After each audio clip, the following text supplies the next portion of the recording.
It was 2:47 a.m. And while my husband Eric snored beside me, something kept me awake, a strange stillness in the air, an unexplainable unease that made the silence louder than ever. As I lay frozen in bed, I suddenly heard a faint whisper, not outside, not in my head, but from inside our closet. I brushed it off as imagination until it came again, clearer this time. Lena. My name. I sat up, heart racing, eyes locked on the slightly ajar closet door. I shook Eric to wake him, but the NyQuil had him deep under. As I approached the closet, the whisper came again, gentle, deliberate. I turned on the lamp to flood the room with light and stepped toward the closet. Everything looked normal. Our clothes, boxes, shoes, but something was off.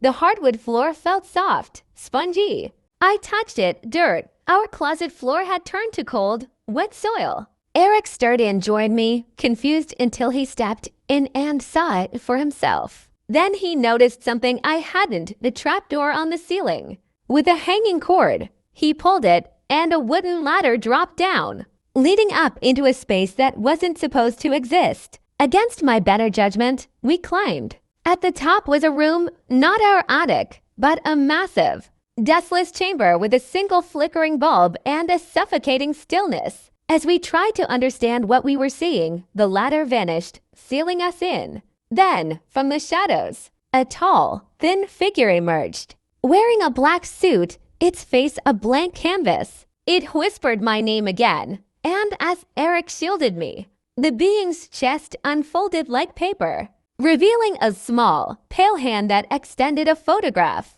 I took it. It was an old picture of me as a child, standing beside my childhood closet. I dropped it, horrified, as I realized this thing knew me, had seen me before. The walls of the room pulsed, and breath like lungs. The floor cracked, and suddenly we were falling into darkness until we landed back in our bed, sweating and gasping.